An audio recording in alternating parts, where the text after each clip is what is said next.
So the Carcave has arrived in the Parliament House. The outgoing President, Mr. Ramnath Kovind, along with the President-elect, Madam Draupadi Murmu, have now reached the venue, the Central Hall of Parliament, wherein, in just a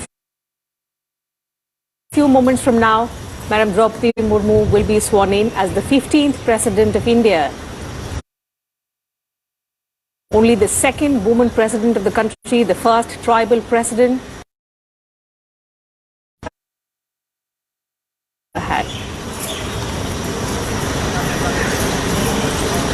The President-elect being welcomed by Rajya Sabha Chairman M. Venkaiah Naidu, Chief Justice of India, Mr. N.V. Ramanna, Lok Sabha Speaker Om Birla as well.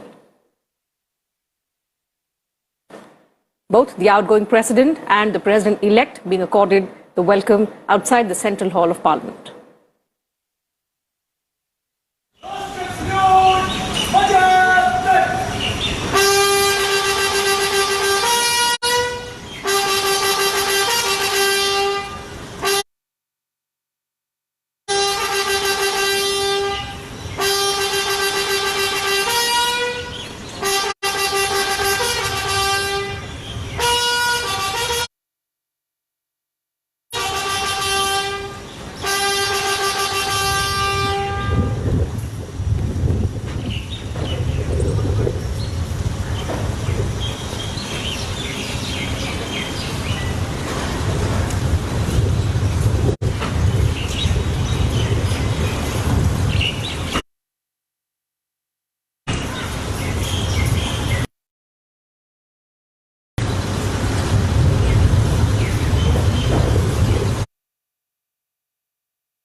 That's the tradition, the discipline that, we see every 5 years when the outgoing President-elect from the Rashtrapati in the iconic Central Hall of Parliament. The President-elect takes oath of office.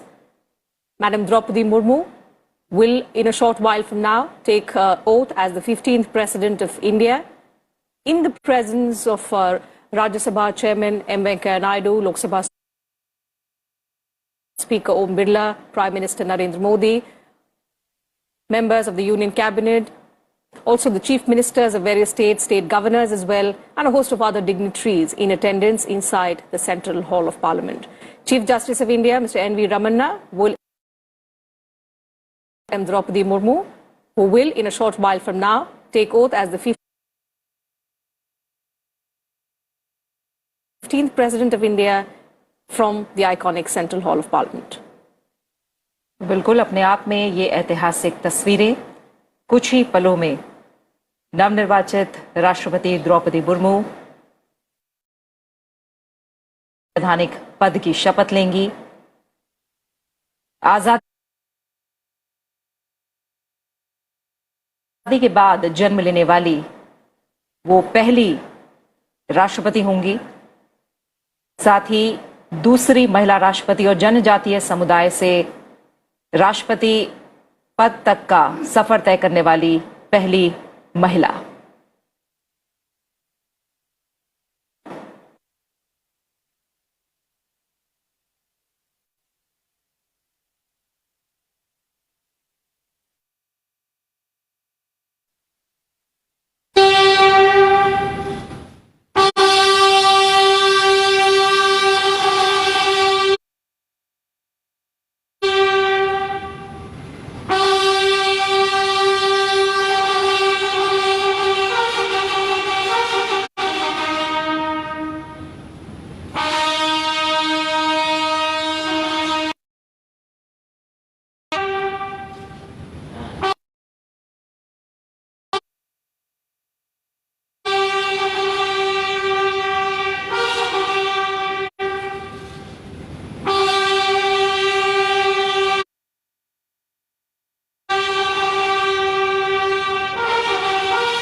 National.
राष्ट्रपति महोदय, आदेश हो तो निर्वाचन आयोग से प्राप्त निर्वाचित राष्ट्रपति के निर्वाचन का प्रमाणन पढ़ा जाए।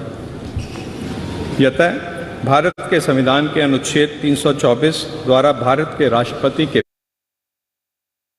पद के निर्वाचन का अधीक्षण, निर्देशन और नियंत्रण भारत निर्वाचन आयोग में निहित है और यतः श्री रामनाथ कोविंद की पदावधि का अवसान वर्ष 2022 के जुलाई मास के 24वें दिन तदनुसार शक संवत के वर्ष 1944 के श्रावण मास के दूसरे दिन होने के लिए नियत है और यतः भारत के राष्ट्रपति के पद को भरने के लिए संविधान तथा राष्ट्रपति और उपराष्ट्रपति 1952 के उपबंधों और तदधीन बनाए गए नियमों और आदेशों के अनुसार निर्वाचन करा लिया गया है तथा परिणाम घोषित कर दिया गया है। अब इसलिए भारत निर्वाचन आयोग एतद द्वारा प्रमाणित करता है कि श्रीमती द्रौपदी मुर्मू वर्ष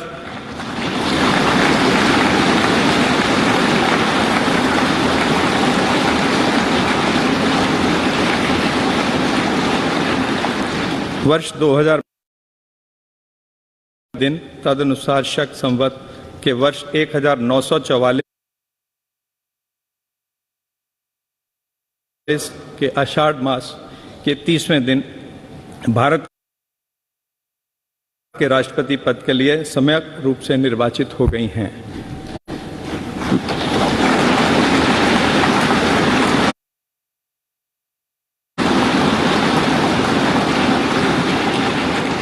भारत गणराज्य के 73वें वर्ष में हमारे हस्ताक्षर और भारत निर्वाचन आयोग की मोहर से वर्ष 2022 के जुलाई मास के इस 21वें दिन तदनुसार शक संवत के वर्ष 1944 के आषाढ़ मास के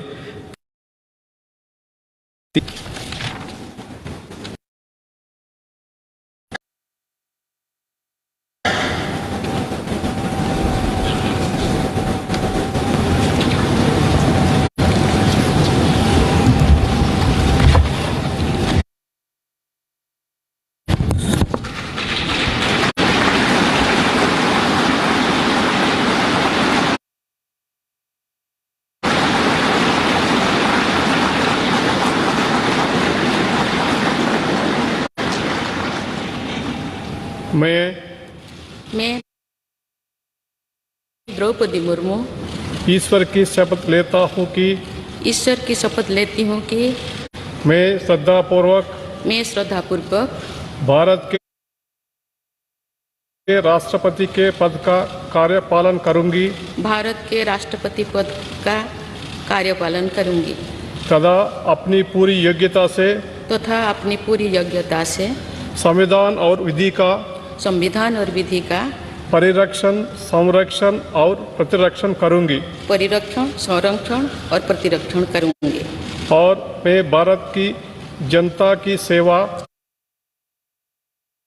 और मैं भारत की जनता की सेवा और कल्याण में निरत रहूंगी। और कल्याण में निरत रहूंगी।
राष्ट्रपति महोदया,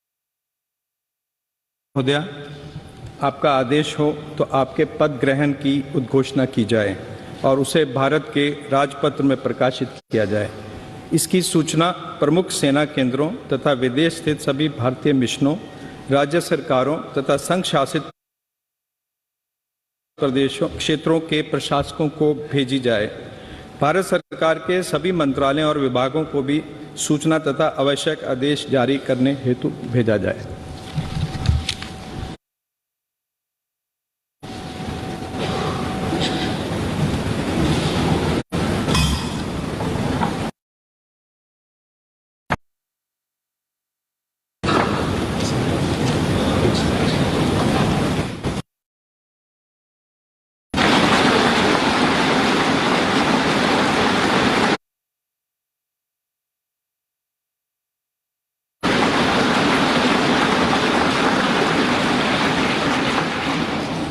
आदरणीय श्री रामनाथ कोविंद जी, उपराष्ट्रपति श्री एम वेंकैया नायडू जी, प्रधानमंत्री श्री नरेंद्र मोदी जी, लोकसभा के स्पीकर श्री ओम बिरला जी, चीफ जस्टिस एन.वी. रमन्ना जी, सम्मानित सांसदगण, अन्य महानुभावों, देवियों और स्वजनों तथा मेरे प्यारे देशवासियों, सभी को जोहार।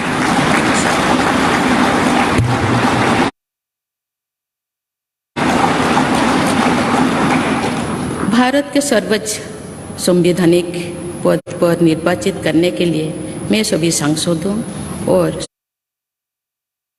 सभी विधानसभा सदस्यों का हार्दिक आभार व्यक्त करती हूँ।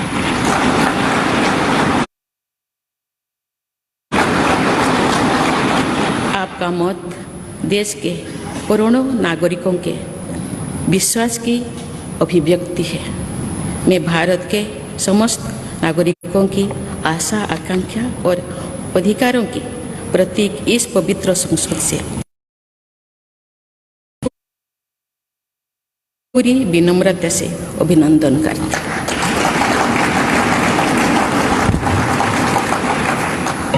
आपकी आत्मीयता, आपका विश्वास और आपका सहयोग मेरे लिए इस नए दायित्व का निभाने में मेरी बहुत बड़ी ताकत रहेगी। मुझे राष्ट्रपति के रूप में देश ने एक ऐसे महत्वपूर्ण कालखंड में चुना है जो हम अपनी आज़ादी का अमृत महोत्सव मना रहे हैं।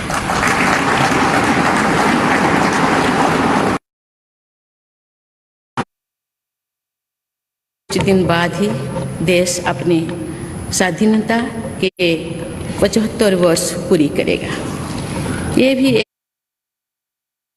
एक संयोग है कि जब देश अपनी आज़ादी के 50वें वर्ष का पर्व मना रहा था तभी मेरे राजनीतिक जीवन की शुरुआत हुई थी। और आज आज़ादी के 75वें वर्ष में मुझे ये नया दायित्व मिला है। ऐसे ऐतिहासिक समय में जब भारत अगले 25 वर्षों के विजन को हासिल करने के लिए पूरी ऊर्जा से जुटा जिम्मेदारी मिलना मेरा बहुत बड़ा सौभाग्य है।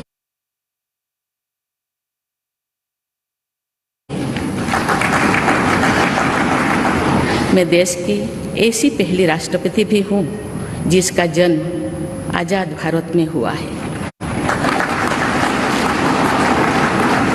हमारे स्वाधीनता सेनानियों ने आज़ाद हिंदुस्तान के हम नागरिकों से जो अपेक्षाएं की थी, अमृत काल में हमें तेज गति से काम करना होगा। इन 25 वर्षों में अमृत काल की सिद्धि का रास्ता 2 पटरियों पर आगे बढ़ेगा, सबका प्रयास और सबका कर्तव्य। भारत के उज्जवल भविष्य की नई विकास यात्रा हमें सबके प्रयास से करनी है, कर्तव्य पथ पर चलते हुए करनी ही है। कल यानी 26 जुलाई को कारगिल विजय दिवस भी है। ये दिन भारत की सेनाओं के शौर्य और संयम दोनों का ही प्रतीक है। मैं आज देश की सेनाओं को तथा देश के समस्त नागरिकों को कारगिल विजय दिवस की अग्रिम शुभकामनाएं देती हूँ।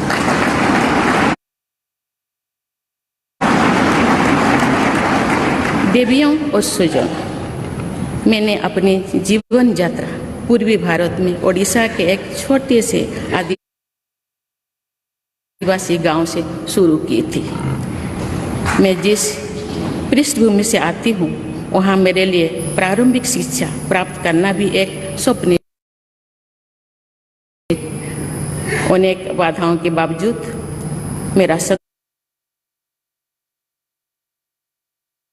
संकल्प दृढ़ रहा और मैं कॉलेज जाने वाली अपने गांव की पहली बेटी थी।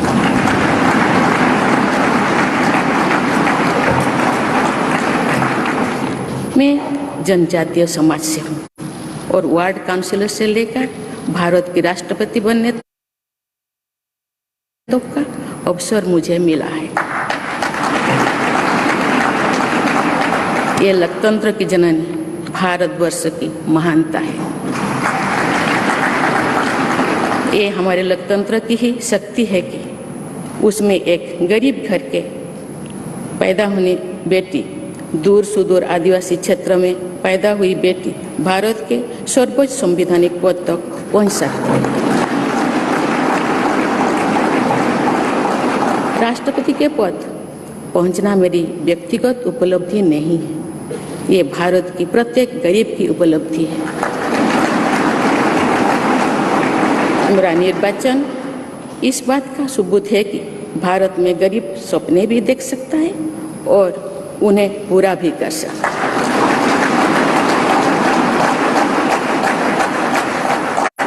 और ये मेरे लिए बहुत संतोष की बात है कि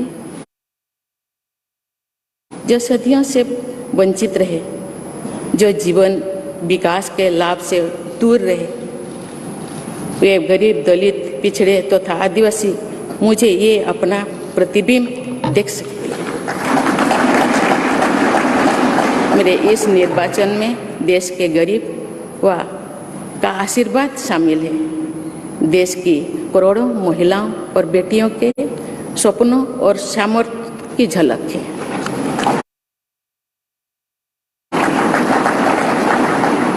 मेरे इस निर्वाचन में पुराने लीग से हटकर नई रास्ता पर चलने वाले भारत के आज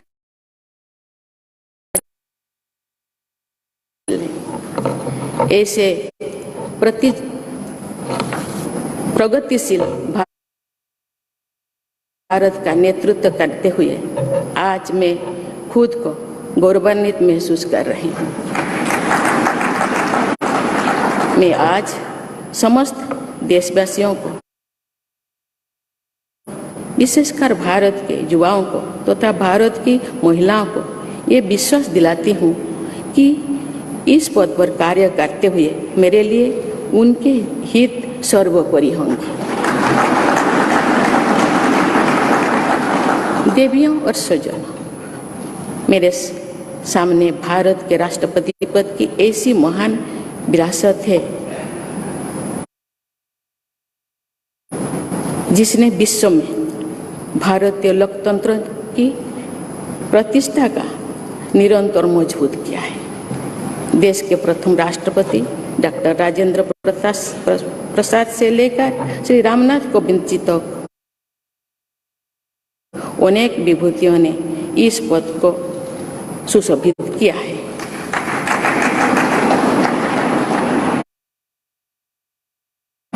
इस पद के साथ साथ देश ने इस महान परंपरा के प्रतिनिधित्व का दायित्व भी मुझे सौंपा है। संविधान के से अपने कर्तव्यों का निर्वहन करूंगी। मेरे लिए भारत के लोकतांत्रिक सांस्कृतिक आदर्श और सभी देशवासी हमेशा मेरे ऊर्जा के स्रोत रहेंगे। देवियों और स्वजनों, हमारे संवैधानिक संग्राम में, स्वाधीनता संग्राम में एक राष्ट्र के तौर पर भारत की नई यात्रा की रूपरेखा तैयार की है। हमारा स्वाधीनता संग्राम उन संघर्षों और बलिदानों की अविरल धारा है जिसने आज़ाद भारत के लिए कितनी ही आदर्शों और संभावनाओं की सिंचा था। पूज्य बापू ने हमें स्वराज, स्वदेशी, स्वच्छता और सत्याग्रह द्वारा भारत के सांस्कृतिक आदर्शों की स्थापना का मार्ग दिखाया था। नेताजी सुभाष चंद्र बोस, नेहरू जी, सरदार पटेल, बाबा साहेब अम्बेडकर, भगत सिंह, सुखदेव, राजगुरु, चंद्रशेखर आजाद जैसे स्वाधीनता सेनानियों ने हमें राष्ट्र की स्वाभिमान को सर्वोपरि रखने की शिक्षा दी थी। रानी लक्ष्मीबाई, रानी वेलु नाचियार, रानी गाईदिन्लु और रानी चेन्निमा जैसी अनेकों वीरांगनाओं ने राष्ट्र इच्छा और राष्ट्र निर्माण में नारी शक्ति की भूमिका को नई ऊर्जा दी है। संथाल क्रांति, पाइक क्रांति से लेकर कोल क्रांति और भील क्रांति ने स्वतंत्रता संग्राम में आदिवासी योगदान को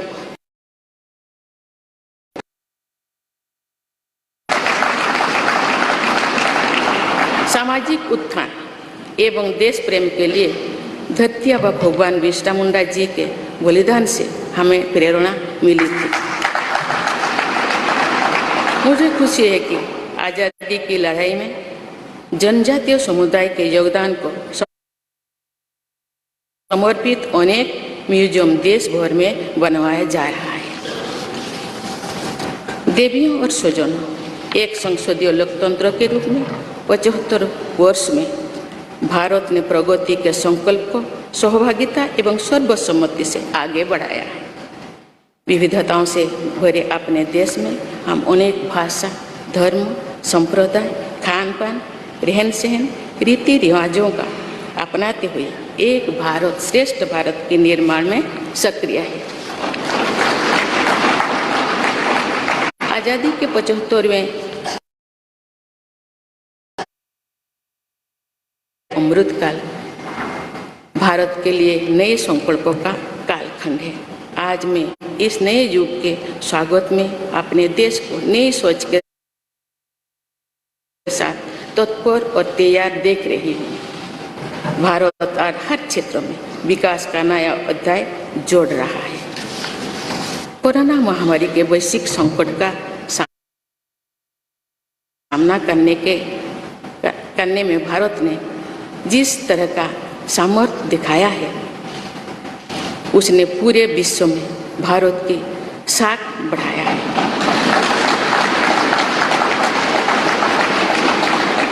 हम हिंदुस्तानियों ने अपने प्रयासों से न सिर्फ इस किया बल्कि दुनिया के सामने नए मापदंड भी स्थापित की। कुछ दिन पहले भारत ने कोरोना डोज लगाने का कीर्तिमान बनाया।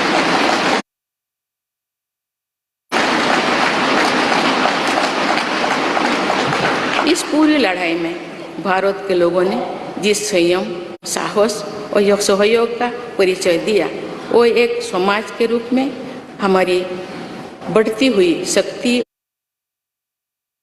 और संवेदनशीलता का प्रतीक है। भारत ने इन मुश्किल हालात में न केवल खुद को संभाला बल्कि दुनिया की मदद भी की। कोरोना महामारी से बने माहौल में आज दुनिया भारत को नए विश्वास से देख रही है। दुनिया की आर्थिक स्थिरता के लिए, सप्लाई चेन की सुगमता के लिए और वैश्विक शांति के लिए दुनिया को भारत से बहुत उम्मीदें हैं। आगामी महीनों में भारत अपनी अध्यक्षता में G20 ग्रुप की मेजबानी भी करने जा रही है। इसमें दुनिया के 20 बड़े देश भारत की अध्यक्षता में वैश्विक विषयों पर मंथन करेंगे। मुझे विश्वास है भारत में होने वाले इस मंथन से जो निष्कर्ष और नीतियां निर्धारित होंगे, उनसे आने वाले दशकों की दिशा तय होगी। देवी और स्वजनों, दशकों पहले मुझे रायरंगपुर में श्री अरबिंदो इंटीग्रल स्कूल में शिक्षक के रूप में कार्य करने का अवसर मिला था। कुछ ही दिनों के बाद श्री अरबिंदो जी की 150वीं जन्म जयंती मनाई जाएगी। शिक्षा के बारे में श्री अरबिंदो के विचारों ने मुझे निरंतर प्रेरित किया है।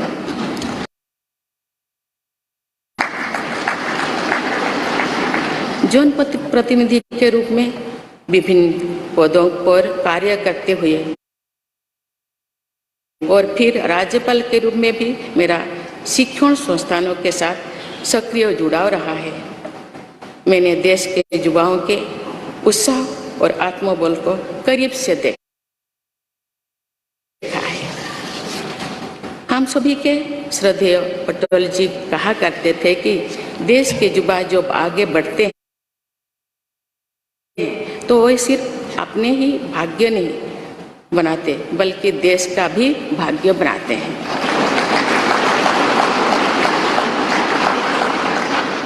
आज हम इसे सोच होते देख रहे हैं। वोकल फॉर लोकल से लेकर डिजिटल इंडिया तक हर क्षेत्र में आगे बढ़ रहा आज का भारत विश्व के साथ कदम से कदम मिलाकर औद्योगिक क्रांति 4.0 के लिए पूरी तरह भारत तैयार है। रिकॉर्ड संख्या में बन रहे स्टार्टअप्स में, नए नए इनोवेशंस में दूर सुदूर क्षेत्रों में डिजिटल टेक्नोलॉजी की स्वीकार्यता में भारत के युवाओं की बड़ी भूमिका है। बीती वर्षों में भारत ने जिस तरह महिला सशक्तिकरण के लिए निर्णय लिए हैं, नीतियां बनाई गई है, इससे भी देश में एक नई शक्ति का संचार हुआ है। मैं चाहती हूँ कि हमारी सभी बहनें व बेटियां अधिक से अधिक सशक्त हो, हर क्षेत्र में अपना योगदान बढ़ाती रहें। मैं अपने देश के युवाओं से कहना चाहती हूँ, अपने भविष्य का निर्माण कर रहे हैं, बल्कि भविष्य भी रख रहे हैं। देश के राष्ट्रपति के तौर पर मेरा हमेशा आपको पूरा सहयोग रहेगा।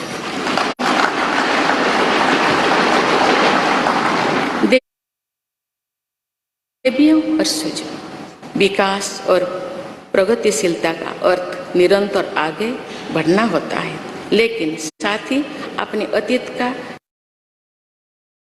उतना ही आवश्यक है। आज जो विश्व सस्टेनेबल प्लैनेट की बात कर रहे हैं, तो उसमें भारत की प्राचीन परंपराओं, हमारे अतीत की सस्टेनेबल लाइफस्टाइल की भूमिका और बढ़ जाती है। मेरा जन्म तो उस जनजातीय परंपरा से हुआ है जिसने हजारों वर्ष से प्रकृति के साथ तालमेल बनाकर जीवन को आगे बढ़ाया है।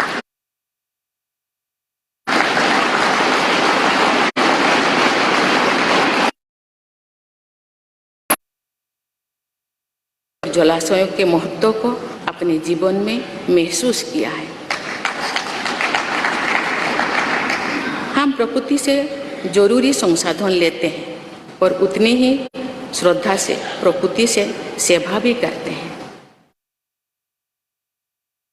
यहाँ संवेदनशीलता का आज वैश्विक अनिवार्यता बन गया है। मुझे इस बात की प्रसन्नता है कि भारत पर्यावरण संरक्षण के क्षेत्र में विश्व का मार्गदर्शक बन रहा है। देवियों और स्वजन, मैंने अपने अब तक के जीवन में जौन से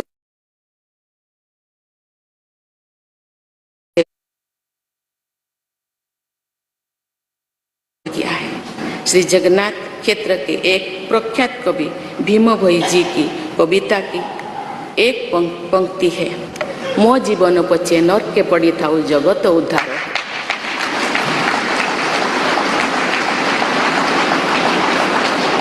अर्थात अपने जीवन के हित और हित से बड़ा जगत कल्याण के लिए कार्य करना होता है। जगत कल्याण की इसी भावना के साथ मैं आप सब के विश्वास पर खरा उतरने के लिए पूरी निष्ठा व लगन से काम करने के लिए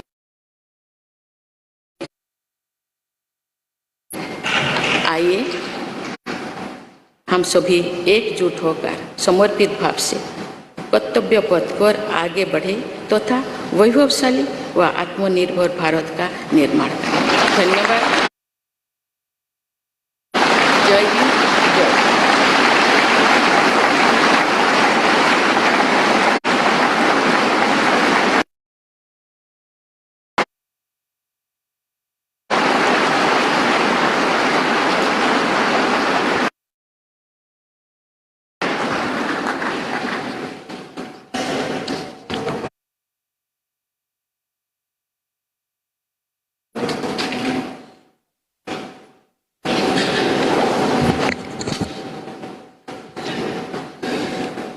Honorable President, Srimati Draupadi Murmu ji, respected Sri Ramnath Kovind ji, Prime Minister Sri Narendra Bhai Modi ji, Speaker of Lok Sabha Sri Om Birla ji, Chief Justice of India Sri N.V. Ramana ji, respected parliamentarians, other dignitaries, brothers and sisters, and my dear fellow citizens, Namaskar. Madam President, you have just addressed the members of the Parliament. I wish to read a few paragraphs from the English version of the address, and the rest may be considered as read in view of the time constraint. I express my heartfelt gratitude to all members of Parliament and legislative assemblies for electing me to the highest constitutional post of India. Brothers and sisters, pace in this Amrit Kal to fulfill the expectations of our freedom fighters from the citizens of independent India. In these 25 years, the path to attain the goals of Amrit Kal will proceed on two tracks, Sabka Prayas or Sabka Kartavya, everyone's efforts and everyone's duty. The new development journey towards the bright future of India has to be undertaken by our collective efforts following the path of duty. We will be observing Kargil Vijay Divas tomorrow, July 26th. This day is a symbol of both the bravery and the restraint of the Indian armed forces. Today, I extend my best wishes in advance to the armed forces of the country and to all the citizens of India. Brothers and sisters, growth and progress mean continuously marching ahead, but equally important is awareness about one's past. Today, when the world is talking about sustainable planet, the role of India's ancient traditions and sustainable lifestyle becomes more important. I was born in the tribal tradition which has lived in harmony with the nature for thousands of years. I have realized the importance of forests and water bodies in my life. We take necessary resources from nature and serve nature with equal reverence. This sensitivity has become a global imperative today. I am happy that India is guiding the world in the field of environmental protection. Brothers and sisters, in my life so far, I have realized the meaning of life only through public service. There is a line from the poem of Bhim Bhoi Ji, a famous poet of Sri Jagannath Kshetra. Mo Jeevan Bacche, Narke Paditao, Jagata Uddar Hev. That he is working for the welfare of the world is far greater than one's own interest. With the spirit of welfare of the world, it always be ready to work. All of us, with full devotion and dedication, to live up to the trust you all have reposed in me. Let us all unite and move forward on the path of duty with a dedicated spirit to build a glorious and self-reliant India. Thank you. Jai Hind.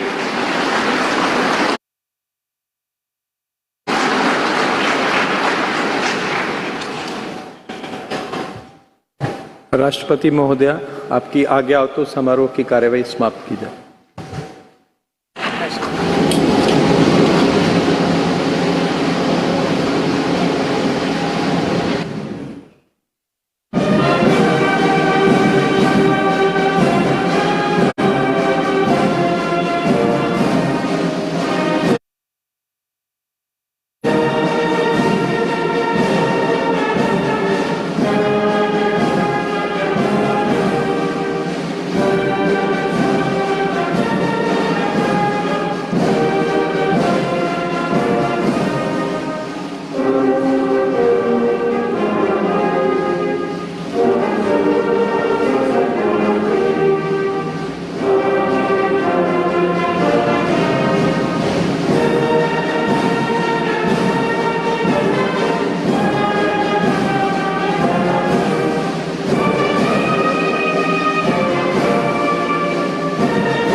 बातें करेंगे।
So 25th of July,